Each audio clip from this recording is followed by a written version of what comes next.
Bonjour à tous et à toutes. Voilà, on va démarrer. Je suis accompagné du professeur Ruche. On a deux modératrices avec nous, Clarisse et Latifa. On les en remercie qui vont regarder les questions qui vont passer et nous serons le relais de ces questions.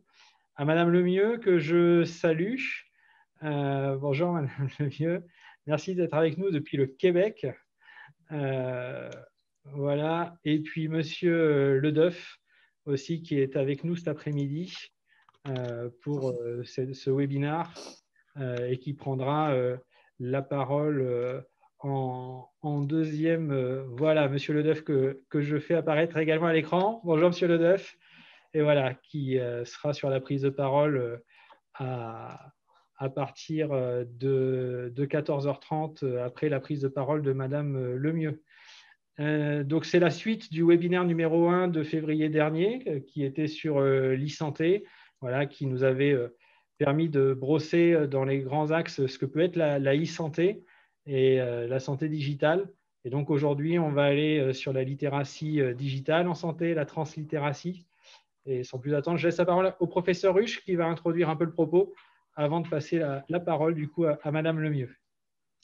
Très bien, merci beaucoup, merci à tous et à toutes de votre présence. Merci à Valérie Lemieux et à Olivier Ledeuf de nous accompagner pour cette séquence sur la littératie numérique dans le champ de la santé, un sujet particulièrement important en cette période de crise sanitaire d'une certaine façon, mais aussi en cette période de transition numérique où la question du numérique, la question de ce support dans la prise en soin et dans l'accompagnement des personnes est un sujet qui me semble important, qui me semble majeur, avec derrière cette notion de littératie et de numérique, des interrogations aussi bien sûr sur les inégalités de santé, les inégalités sociales, les inégalités territoriales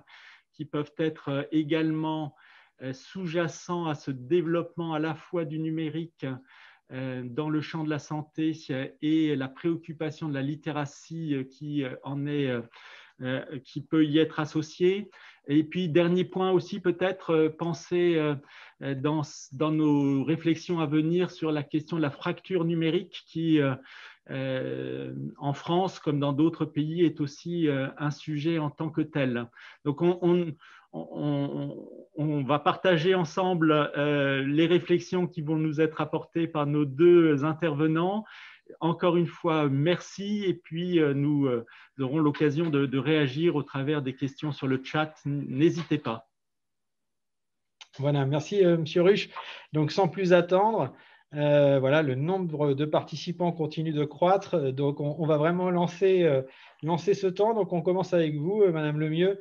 Vous êtes à la Direction régionale de santé publique de Montréal, au CIU 3S du centre-sud de l'île de Montréal. Voilà, vous êtes dans un décor parfait pour nous, avec ce côté bois derrière vous. Donc, on est vraiment dans la symbolique de votre environnement. Merci beaucoup d'être avec nous. Alors, en cet après-midi pour nous, en ce matin pour vous. Voilà. Et donc, eh bien, on vous laisse la parole. Merci à M. Ledeuf tout à l'heure. Donc, à 14h30 pour le deuxième propos. Voilà. Toute la place est à vous, Madame Lemieux. Merci beaucoup. Je vais d'abord partager mon écran. Oui, alors vous êtes en co-animation, donc normalement, vous en avez la possibilité. J'en profiterai pour dire...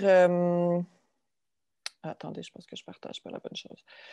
J'en profiterai pour dire que moi, d'abord, je ne suis pas une chercheure en littératie en santé. Je suis vraiment une praticienne de santé publique qui a développé son expertise en accompagnant des équipes, des professionnels là, pour vraiment rendre accessibles les communications à l'ensemble de la population le plus accessible possible. Donc, c'est beaucoup à travers mes expériences terrain, si je peux dire, là, que je vous parle aujourd'hui. Ah, je pense que là, ça y est. Oui. Et juste pour ajouter, Madame Lemieux comme Monsieur Ledeuf, vous avez donc été approché parce que notamment vos travaux ont été repris dans une revue en région Centre-Val de Loire, la revue de la Fédération régional des acteurs en promotion de la santé, qui avait fait un numéro spécial sur la littératie en santé. Et donc, dans un de leurs articles, vos travaux, à vous, Madame Lemieux, et à vous, Monsieur Ledeuf, avaient été repris. Donc, c'est pour ça aussi que vous êtes avec nous cet après-midi. Parfait. Si j'avance dans mes diapositives, ça vous suit? Tout va bien? C'est parfait. On y est. C'est tout bon. OK, parfait. Donc, ben moi, des fois, on déclare des conflits d'intérêts là, en début de présentation, mais je vous déclare tout de suite mes messages clés. En fait, tout d'abord, c'est la façon dont nous, on aborde la littératie en santé et surtout la notion de faible littératie dans nos travaux à Montréal. Nous, on considère vraiment que les difficultés de littératie constituent un obstacle à l'amélioration des conditions de vie et de l'équité en santé. Vous l'avez mentionné, là, les écarts en santé selon les groupes, que les nouvelles formes de littératie, notamment la littératie numérique, que vous appelez la littératie digitale, là, ce sont des outils pour soutenir le pouvoir d'agir des individus et des communautés, mais peuvent aussi être des obstacles quand on parle de fracture numérique. Et puis, bien, évidemment, la translittératie, toutes les plateformes web constituent des risques d'exclusion beaucoup plus importants parce qu'ils nécessitent des compétences plus avancées pour pouvoir les utiliser. Donc, l'idée, c'est vraiment de s'assurer que le plus grand nombre a le même accès aux bénéfices que peuvent apporter ces nouvelles technologies, ces nouveaux outils d'éducation sanitaire, de réadaptation, de promotion de la santé. Donc, mes propos vont aller en ce sens. Donc, dans le fond, ce que je vous propose cet après-midi pour vous, ce matin pour moi, c'est vraiment de définir, de prendre le temps de bien camper les différents concepts, donc de la littératie traditionnelle, si je peux dire, à la translittératie. Ce qu'il faut savoir sur les difficultés de littératie et de translittératie. Donc, moi, de ma perspective très épidémiologique, là, je vais essayer de vous amener des réflexions à garder en tête quand on conçoit du matériel, que ce soit à travers des jeux vidéo, du matériel écrit, à travers des sites web, donc en lien avec des informations en santé, mais je pense que ça s'applique pour n'importe quelle thématique. En matière d'équité en santé et d'équité, comme je disais, d'accès aux bénéfices des nouvelles technologies, quelles sont les considérations qu'on doit avoir en tête? Et puis, bien, évidemment, des pistes pour être plus sensible aux enjeux de faible littératie dans un contexte donc, où maintenant l'information en santé transcende plusieurs supports, transcende plusieurs façons de présenter l'information, plusieurs canaux. Donc, ça, c'est beaucoup de l'expérience pratique là, que je pourrais vous apporter.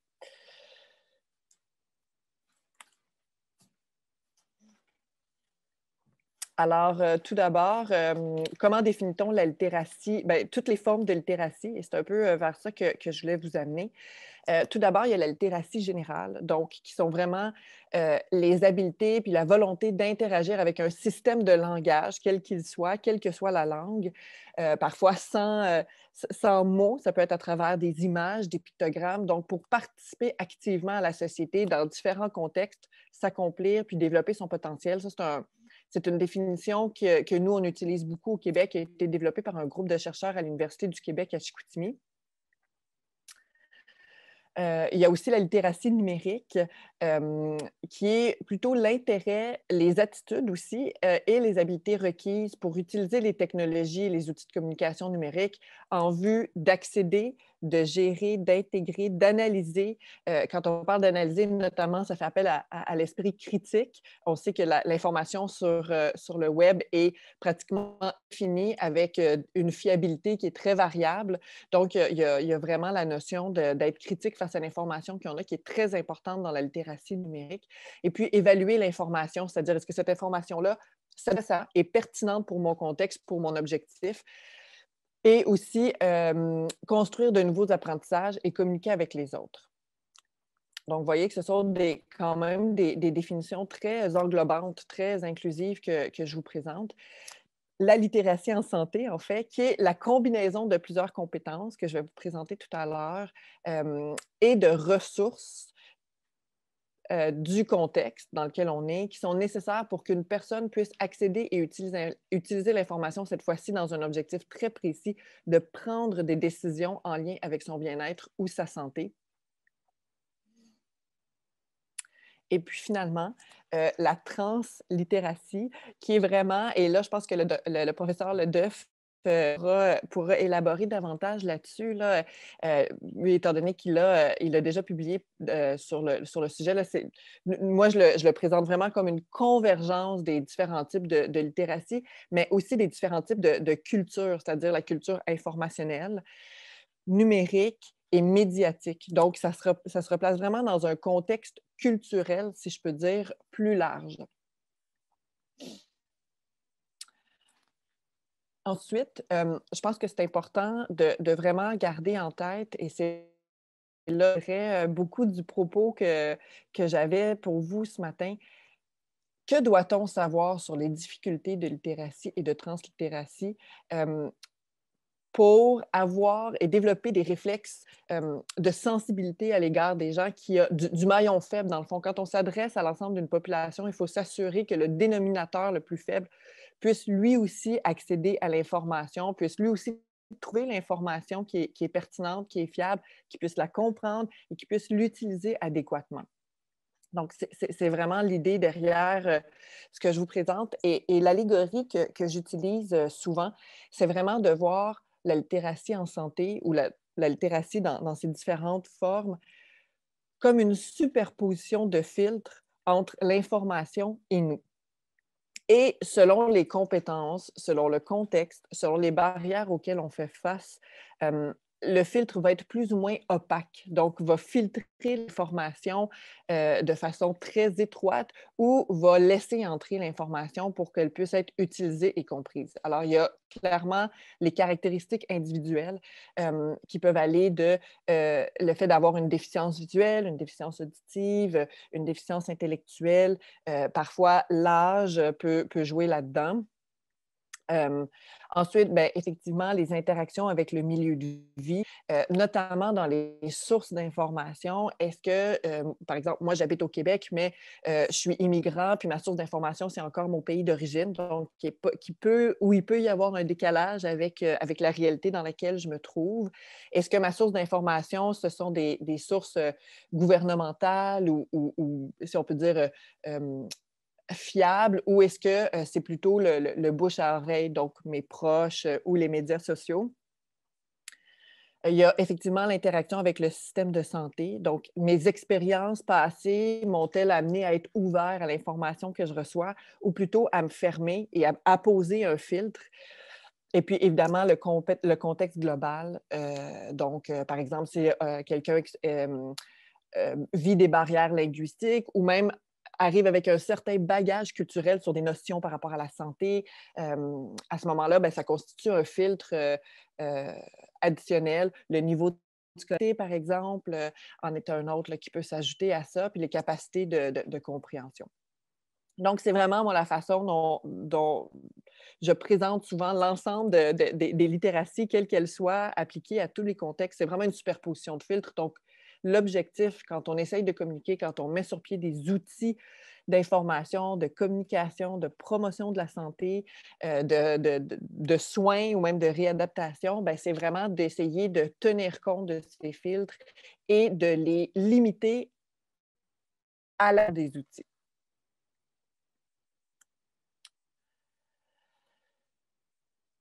Ce que je vais vous présenter, en fait, vient pour la portion plus épidémiologique ou la façon dont on a construit les compétences qui sont sous-jacentes aux différentes littératies, puis comment est-ce qu'on a classé la population, si je peux le dire comme ça. Toutes les données que je vais vous présenter là, viennent du programme pour l'évaluation internationale des compétences des adultes, donc qui est un programme d'enquête quitté en 1994 à travers toute l'OCDE. Donc, c'est sûr que là, moi, je vais vous présenter des données. En fait, il y a quelques données qui s'appliquent au Canada, mais il y en existe là, des données pour la France. Ce qui est intéressant, justement, c'est qu'on puisse comparer les juridictions là, entre les pays de l'OCDE. Et puis, ben, il n'y a rien qui me porte à croire que c'est absolument différent d'un pays à l'autre.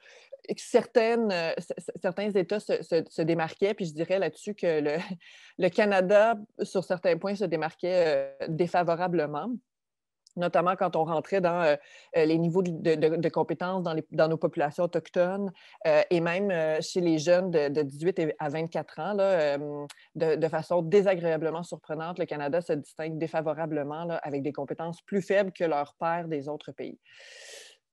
Ceci dit, donc, le PIK a déterminé 3 grands types de compétences qui sont sous-jacentes à la littératie. Puis encore une fois, je vous les présente que c'est beaucoup ce à quoi on fait appel quand on présente des outils d'information, de communication, de promotion de la santé. Il y a tout d'abord la littératie qui est vraiment beaucoup associée aux capacités de lecture pure. Donc, être capable de repérer, comprendre puis traiter une information là, qui apparaît de façon écrite dans des textes schématiques ou dans des textes continus. Tout l'aspect de la numératie qui est souvent mise de côté, mais qui est extrêmement importante, qui est tout l'aspect d'être capable d'utiliser une information avec des concepts mathématiques. Des fois, quand on va prendre des données épidémiologiques en santé publique, on le fait beaucoup et des fois, on oublie qu'il y a vraiment une notion de mathématiques là, qui n'est pas saisie également par tout le monde. Et finalement, ce qui est propre au programme, au PIK comme tel, c'est qu'ils ont, dans le fond, l'équipe responsable de l'enquête est allée mesurer les capacités de résolution de problèmes dans un environnement riche en technologie. Donc, enfin, il y a comme cette notion d'être capable d'interagir avec des interfaces là, numériques qui a été introduite dans la mesure des compétences. Donc, ça, c'est vraiment important parce que de plus en plus, puis on l'a vu avec la pandémie, et les mesures de distance sociale, les couvre-feux, la fermeture de beaucoup de services, ceux-ci étaient accessibles uniquement par voie numérique ou digitale, en fait. Donc, les gens qui n'avaient pas accès à ces compétences-là, qui n'avaient pas accès à des appareils, se sont retrouvés doublement exclus en raison là, de la pandémie puis des mesures de lutte contre la propagation.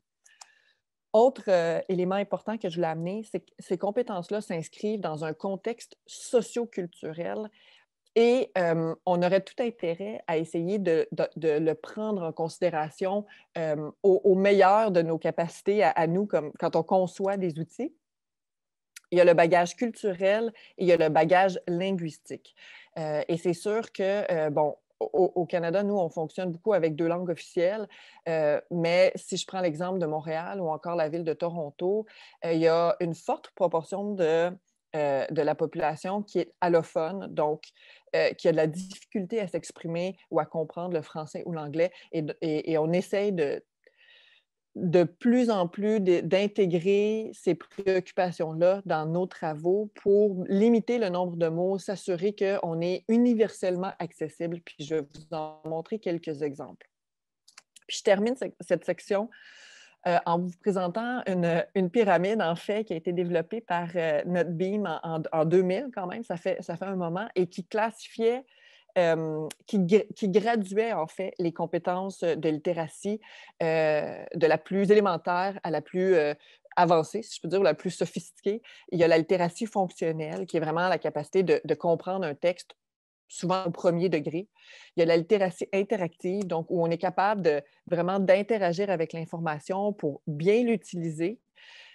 Et puis, il y a la littératie critique. Et je pense que dans le monde numérique dans lequel on évolue maintenant, on a beaucoup parlé d'une épidémie de désinformation au cours des derniers mois. Bien, il y a énormément de fake news qui se sont propagées. Je pense qu'il y a à différents niveaux là, une culture de désinformation qui est installée et c'est très difficile de la perspective des acteurs de santé publique là, d'aider la population à distinguer le vrai du faux, l'information juste de l'information erronée. Donc, il y a un travail de développement des compétences d'esprit critique là, qui est extrêmement important et qui ressort, qui a beaucoup émergé dans les dernières semaines, dans les derniers mois, là, avec la pandémie notamment et toute l'information qui se bouscule là, sur différentes plateformes. Ensuite, bien, en fait, je voulais vous amener une réflexion sur bien, ces difficultés de littératie comment se manifeste-t-elle? Puis que doit-on garder en tête quand on conçoit du matériel, quand on travaille avec de l'information en santé? D'abord, les personnes qui ont des difficultés vont, et là, vous allez voir, c'est très concret. Les personnes qui ont des difficultés de littératie, elles ont tendance à sauter les mots qu'elles ne connaissent pas. Donc, on doit s'assurer à notre bout, à même la conception, qu'on n'induit pas des erreurs d'interprétation parce qu'on a utilisé un mot qui finalement était fondamental dans notre communication, mais qui était un jargon technique de santé ou de santé publique. Et finalement, c'est le terme qui se retrouve à être zappé parce que la personne ne le comprend pas. Les mots ou les expressions au premier degré. Donc, moi, quand j'accompagne des équipes sur le terrain, j'essaie justement de leur dire, bien, attention aux expressions, aux allégories, surtout quand on n'est pas dans sa langue maternelle. Des fois, une expression idiomatique là, peut être vraiment prise au pied de la lettre, donc au premier degré. Les gens qui ont des difficultés de littératie ont tendance à moins considérer le contexte d'un message. On le voit notamment là, avec des extraits qui circulent hors contexte, souvent sur les réseaux sociaux. Et c'est des gens qui sont plus susceptibles là, j'ai écrit prendre, mais en fait, c'est perdre le sens d'une phrase écrite, mais parfois orale, dès qu'elle est plus longue que 12 à 15 mots.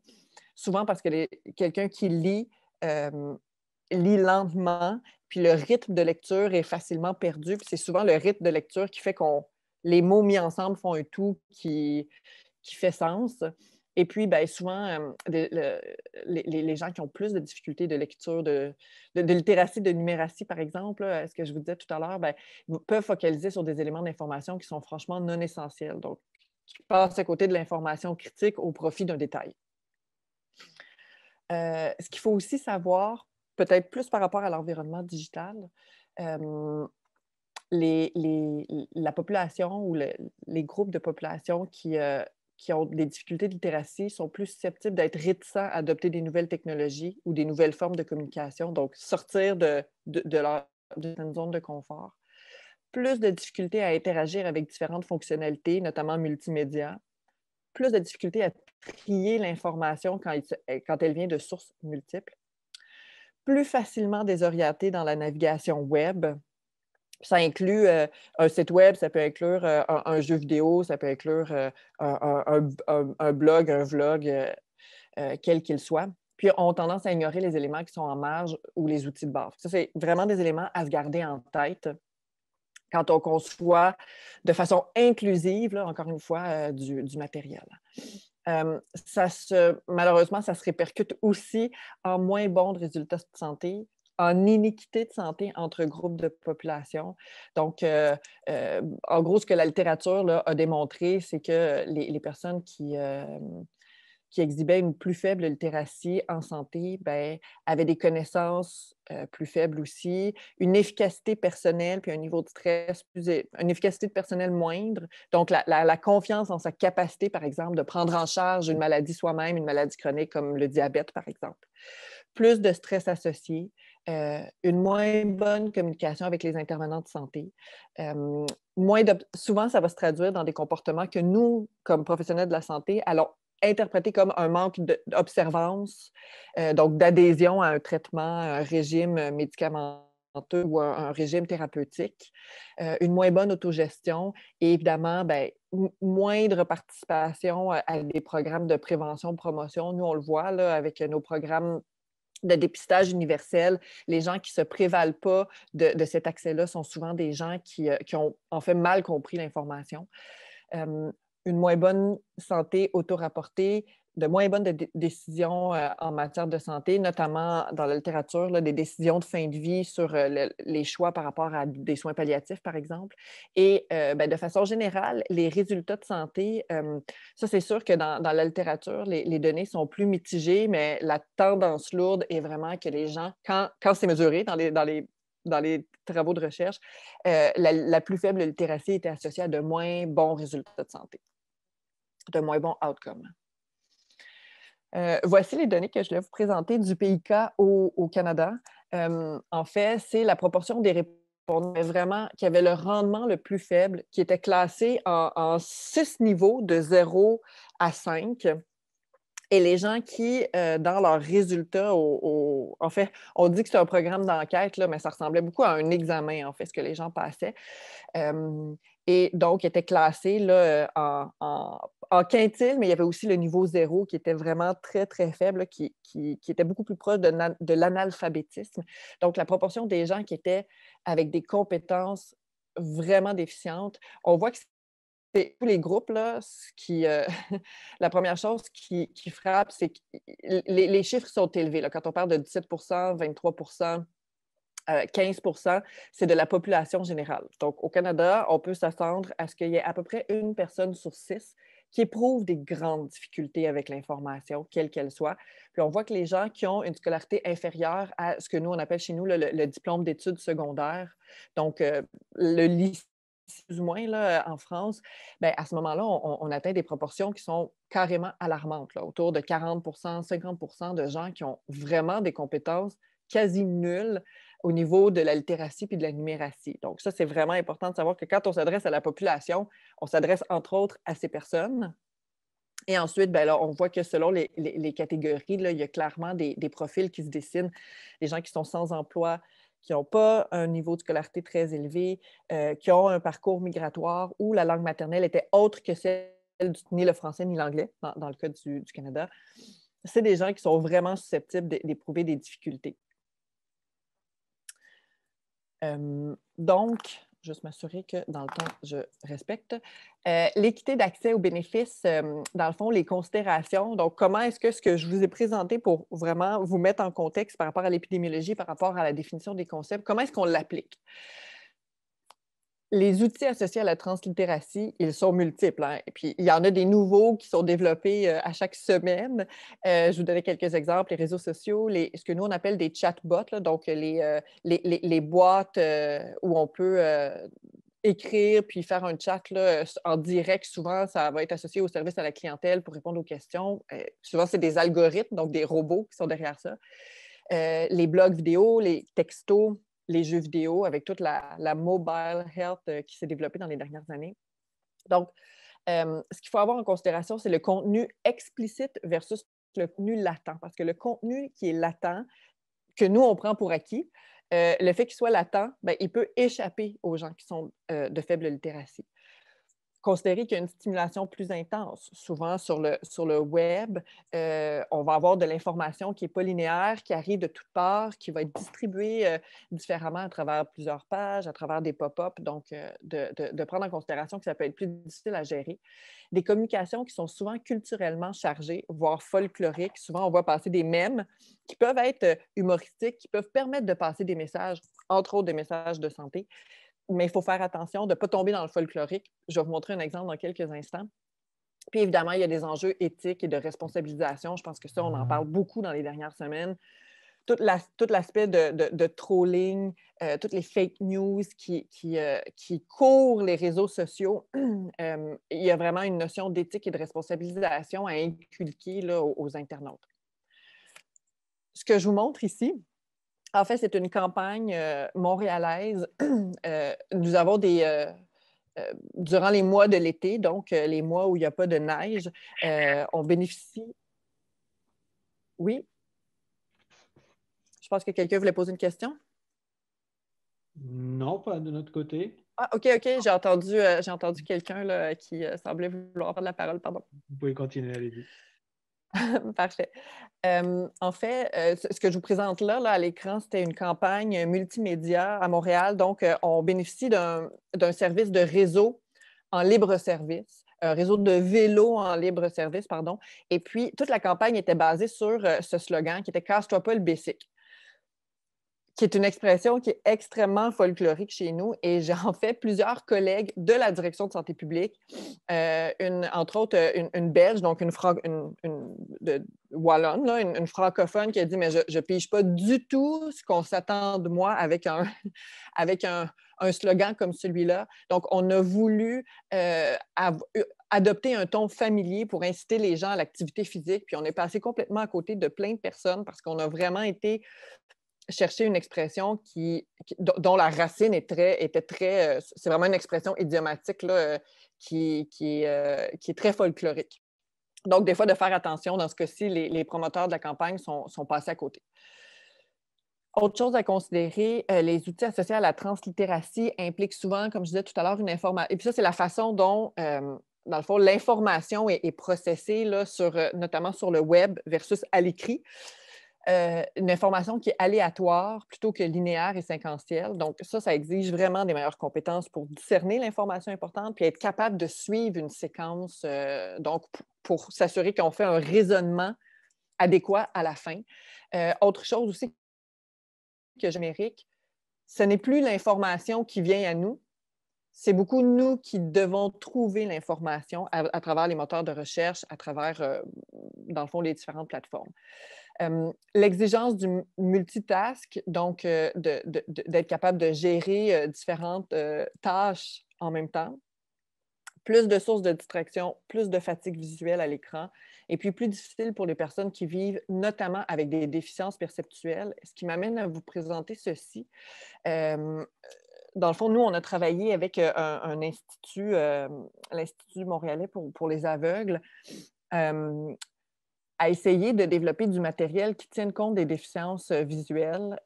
C'est sûr que de plus en plus, il y a des logiciels qui se développent là, pour traduire de façon orale là, l'information qui est écrite même sur des sites web en temps presque réel. Mais là, je voulais vous présenter un exemple. Dans le fond, comment voit une personne qui a différentes déficiences visuelles. Et là, ben, je pense que vous avez, pour ceux qui ont des iPhones, ou en fait, je pense que c'est peut-être comme ça pour tous les téléphones cellulaires, là, mais vous aurez reconnu, dans le fond, le pronostic météo là, sur un petit écran, en fait, comme un téléphone cellulaire, un téléphone portable. Donc, vous avez, par exemple, quelqu'un qui a une dégénérescence maculaire qui ne verra pas là, le centre de l'information.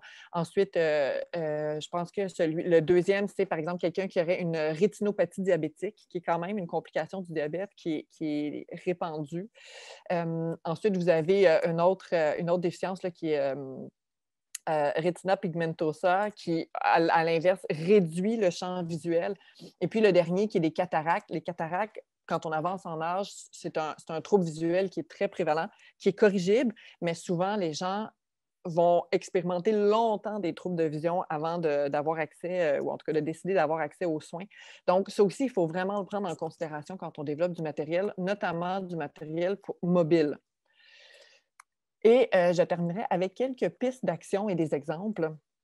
D'abord, moi, je parle beaucoup de précautions universelles. Les précautions universelles, c'est des précautions qu'on va prendre pour protéger l'ensemble de la population. Dans ce cas-ci, ce qu'on essaye d'éviter, c'est que les gens ne comprennent pas.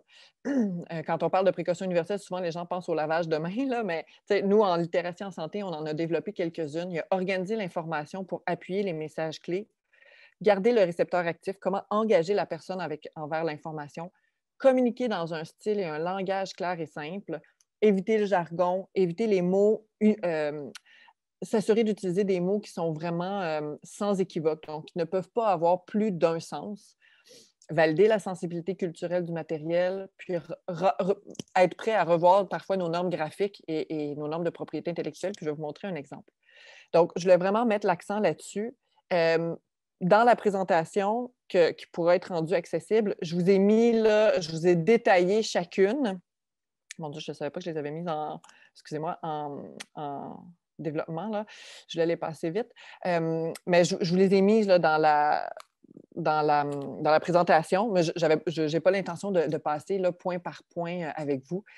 Je voulais vous montrer des exemples comme celui-ci. Ça, c'est du matériel qu'on a développé l'hiver avec la neige. C'est peut-être un problème que vous avez moins, en tout cas certainement dans certaines régions de la France. Là, les intoxications au monoxyde de carbone l'hiver sont beaucoup plus fréquentes au Québec parce qu'on utilise des appareils de chauffage qui peuvent dégager du monoxyde de carbone ou dans ce cas-ci, les gens, quand ils ont une voiture là, qui est enneigée, bien, il y a des précautions à prendre pour s'assurer qu'on n'empoisonne pas les gens à l'intérieur de la voiture. C'était du matériel qui s'adressait notamment aux nouveaux arrivants, qui sont peut-être moins agiles avec cette réalité-là. Donc, on est vraiment allé avec une bande dessinée qui limitait au maximum les mots utilisés, donc le besoin de traduction. Puis à l'envers du carton, c'est une carte postale, dans le fond, qu'on a envoyée en publipostage là, à la population. Il était traduit hormis le français et l'anglais à Montréal. Donc, ça, c'est un exemple de ce qu'on a fait. Puis l'autre chose que je voulais vous montrer, c'était, bien, nous, pendant longtemps, notre visuel institutionnel était celui-ci, avec une grosse flèche en plein milieu. Puis moi, ça m'est arrivé d'essayer de faire des quiz, puis invariablement, les gens étaient portés à répondre l'item qui était à côté de la flèche parce que ça portait à confusion. On a comme été obligé de retourner à notre organisation puis à faire changer tout le matériel avec l'identité visuelle. Quand on parle du Web 3.0, je pense qu'il y a des précautions peut-être plus spécifiques à prendre, puis notamment l'utilisabilité. Je ne sais pas si c'est un terme que vous utilisez en France, là, mais c'est vraiment toute la facilité de navigation puis d'interaction avec une interface numérique. Donc, ça, c'est beaucoup les grands éléments à prendre en considération. Évidemment, que ce soit utile, attrayant, facile à trouver, une source crédible qui est fiable, que ce soit accessible d'un point de vue de limitation là, physique, profitable, mais surtout utilisable. Et encore une fois, les moteurs de recherche, j'en parlais, les variétés d'options pour chercher des sujets, incluant les fautes d'orthographe, des flèches boutons là, qui sont faciles à utiliser, là, précédent, suivant, des boutons de contrôle larges, contrastés, puis des onglets avec des icônes pour illustrer les catégories d'infos. C'est tous des éléments là, qui peuvent vraiment faire une grosse différence. Puis tout l'aspect de la navigation, de prévoir les erreurs. Puis nous, on utilise beaucoup ce qu'on appelle un fil d'Ariane. Si vous utilisez des sites web, c'est que la personne puisse retracer son chemin sans se retrouver à finalement cliquer sur le X puis perdre toute sa page. Là, ça, je vais vous les passer aussi. Je vous ai mis des exemples là, plus poussés par rapport au web. Puis je voulais vous terminer avec quelques exemples. Par exemple, de garder la navigation puis les tâches le plus simple possible. Là, je donne un exemple. Quelqu'un qui voudrait créer une carte virtuelle, bien, ça, c'est un exemple que je prends parce que je le trouve intéressant, là, qui vient de Cybercarte. C'est une interface qui est extrêmement facile, qui est sur une seule page, qui est en quatre étapes, puis qui permet de diffuser rapidement là, une information, par exemple. Bon, dans ce cas-ci, c'était une carte de sport là, pour encourager quelqu'un à aller bouger à l'extérieur. D'essayer d'avoir des images culturellement neutres. Si on veut appeler l'ensemble de la population, bien, l'idée, c'est que tout le monde se reconnaisse. Donc, d'essayer comme on ne peut pas toujours illustrer toute la diversité culturelle, bien, l'idée, c'est d'avoir quelque chose qui est très neutre. Là-dessus, le matériel de l'OMS est souvent un modèle pour nous parce qu'ils ont ce souci de facto. Donc, ça, c'est un exemple, je trouvais, d'un visuel qui ne nous permet pas d'établir d'associer en fait l'image à un pays, par exemple, en particulier. C'est assez universel, puis le choix des couleurs, là, puis même de la physionomie a été fait en conséquence. L'idée d'intégrer des principes nous, on appelle ça le teach back, là, mais une façon de vérifier la compréhension de l'information. Je pense qu'on peut le faire quand on est en individuel, mais on peut aussi le faire sur différentes plateformes, notamment des plateformes de jeux où il y a vraiment un aspect très interactif. Là, je vous ai mis la façon de l'utiliser, mais après, je pense que c'est au créateur de voir comment est-ce qu'on peut intégrer ça dans une plateforme. Mais l'idée, c'est vraiment de dire, je veux m'assurer que vous avez bien compris ce que je vous ai expliqué, pour être certain que moi, j'ai fait un bon travail dans ma communication d'information. Pouvez-vous me répéter pouvez-vous m'expliquer dans vos mots ce que vous avez compris?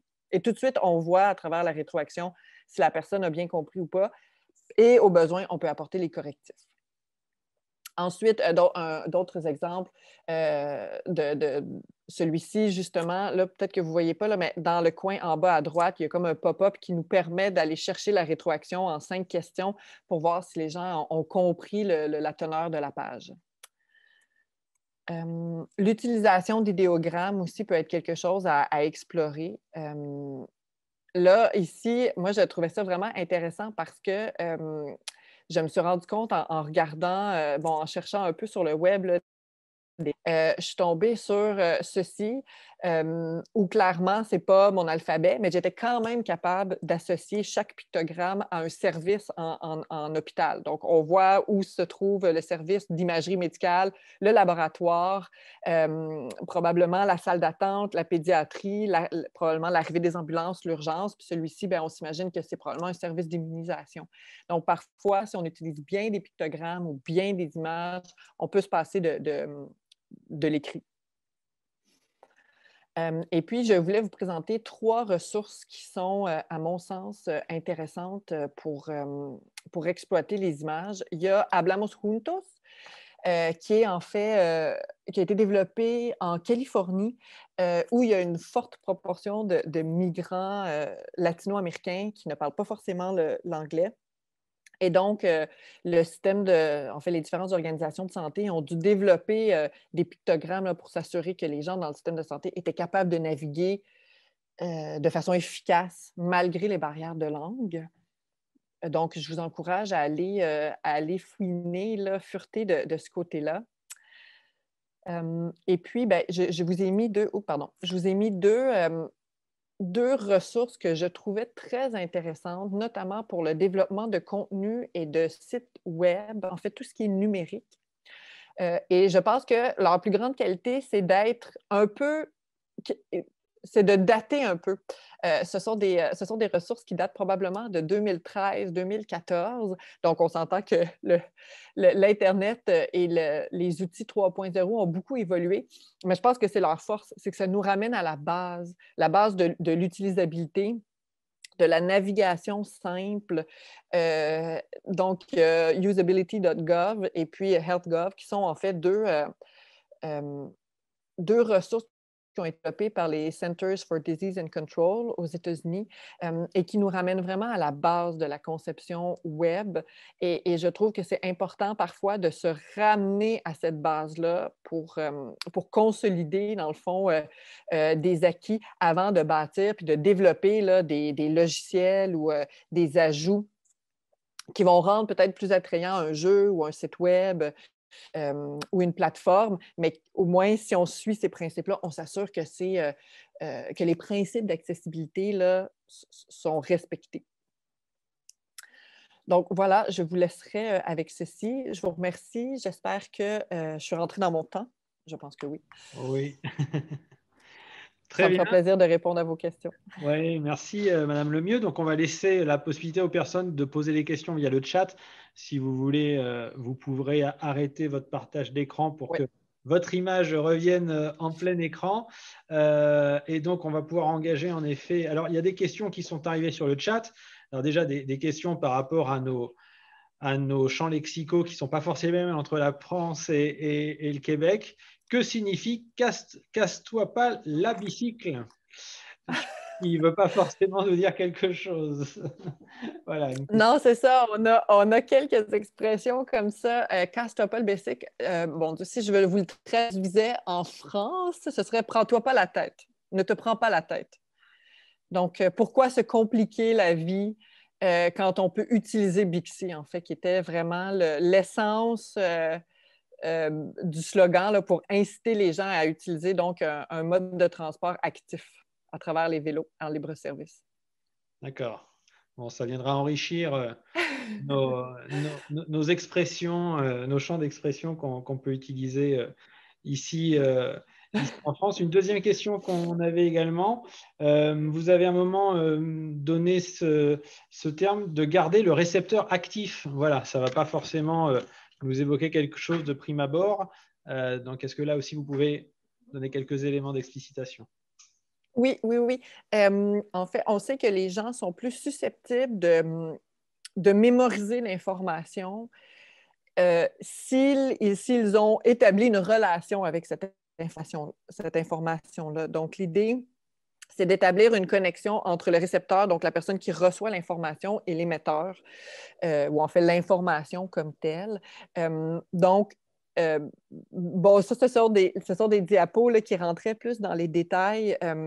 Ça se trouve là, dans la présentation que je pourrais rendre disponible. Mais par exemple, d'utiliser toujours l'impératif à la deuxième personne. Le vous, ou si on s'adresse à un public peut-être plus jeune ou plus informel, le tu.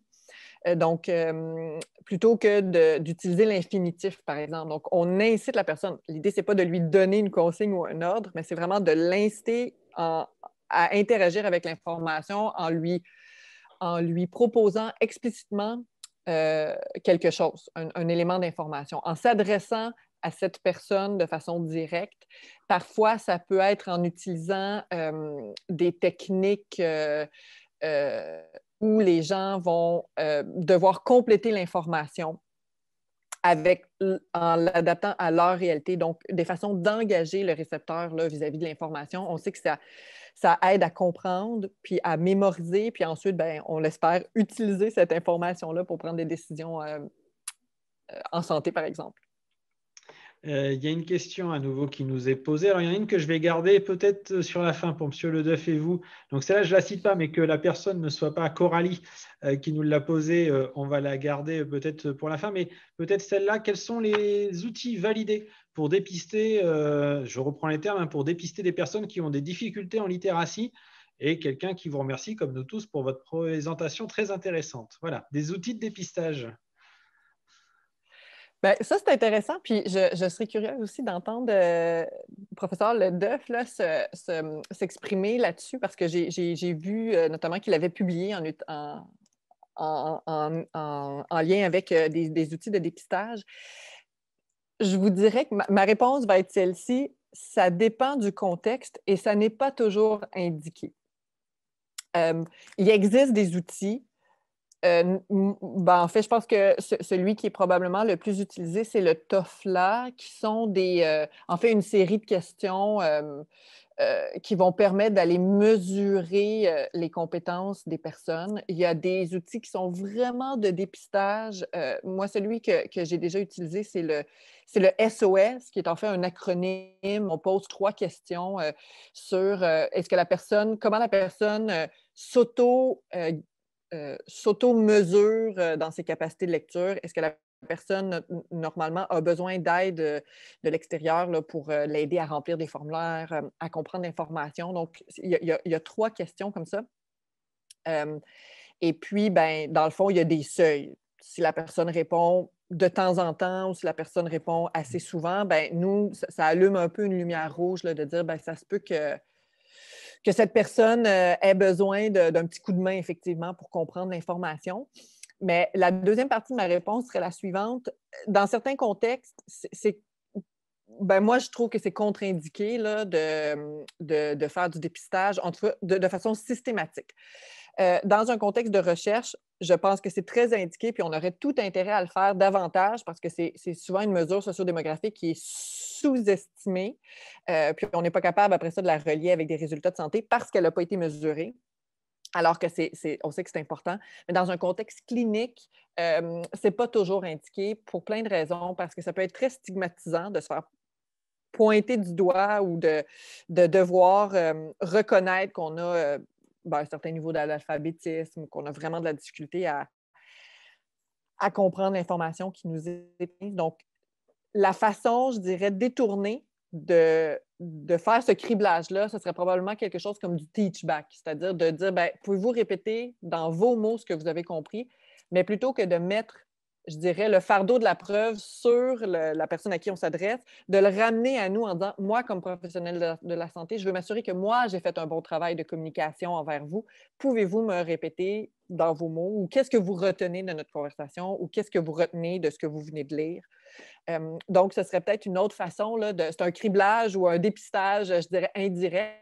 Puis pour les outils, ben, c'est ça, il y a le REALM puis le TOEFLA qui sont 2 outils là, qui sont validés, qui sont utilisés dans des études, dans la littérature scientifique. Là, puis je pourrais vous mettre les liens là, vers plus d'informations. Puis ben, je pense que le professeur Ledeuf aussi là, pourra répondre pourra compléter ma réponse ou bonifier ma réponse.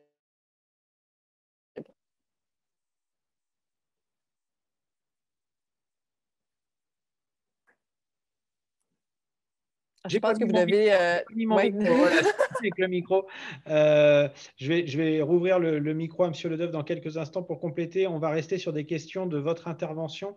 Et là, je disais qu'en effet, si vous avez des éléments à ajouter sur des outils, par exemple, comme ça, c'était le mot dépistage, mais sinon, voilà, de mesure, on pourra les mettre dans les commentaires des vidéos qui seront sur la chaîne YouTube de l'université. Et du coup, quelqu'un revient sur ce terme de récepteur actif. Est-ce que ça signifierait finalement que ça rend plus acteur la personne à qui le message est adressé? Ben, en fait, tout à l'heure, dans mes messages clés, je vous ai dit que les outils dans le fond, qui prennent en considération les littératies peuvent devenir un instrument puissant de pouvoir d'agir individuel, là. Pouvoir d'agir, c'est notre traduction d'empowerment, donc l'autonomisation, ou en tout cas le pouvoir d'agir individuel. Donc, en ce sens, oui, rendre plus acteur la personne, c'est effectivement l'objectif quand on parle de garder le récepteur actif. C'est vraiment l'engagement envers l'information, puis le rendre capable de l'utiliser à ses propres fins, donc pour atteindre ses objectifs comme acteur de sa santé, effectivement. Très bien, merci. Je pense que je vais ouvrir le micro aussi à M. Ledeuf, ou en tout cas lui-même, je vois si. Voilà, normalement, ça va être bon pour que vous puissiez répondre éventuellement tous les deux à ces deux questions. Alors peut-être, M. Ledeuf, c'était la proposition de compléter sur la question des outils qui permettent éventuellement d'évaluer la littératie en santé. Madame Lemieux, vous proposez éventuellement de compléter. Oui, alors après, moi, je vais le redire, hein, je suis plutôt un spécialiste de la littératie au sens large et des littératies numériques. Donc, sur les littératies en santé, j'y reviendrai un petit peu. Il y a quelque chose qui a été développé par nos collègues australiens il y a quelques années, qui est un questionnaire, en fait, en health literacy, qui a été appliqué aussi, en tout cas, qui est réappliqué dans d'autres pays, y compris la France, par, je crois que j'ai oublié son prénom, mais c'est François Debuche, je crois, qui s'y colle aussi. L'objectif, c'est de détecter, en fait, assez rapidement, à partir d'une série de questions, les différents niveaux de santé, littératie de santé, et surtout les risques potentiels qui pourraient y avoir autour. Alors, ce sont des outils qui sont assez pratiques, où parfois les études vont assez loin pour essayer de justifier en tout cas leur recevabilité et leur qualité. Néanmoins, ce sont plutôt des outils de détection, sachant que le deuxième volet un peu de la littératie, ce n'est pas seulement détecter, mais c'est effectivement d'accompagner et d'augmenter les compétences. Ensuite, c'est ce que je montrerai, c'est tellement complexe que je crois qu'il n'existe pas d'outils magiques. Et puis j'en parlerai aussi tout à l'heure. Il y a quelques années, on avait fait un petit test, nous en France, qui essayait de mixer un peu ces différents types de littératie, qui était un espèce de test d'autopositionnement. Voilà, c'est intéressant, mais ça a évidemment plein de limites. C'est la prise en compte du contexte qui est absolument essentielle.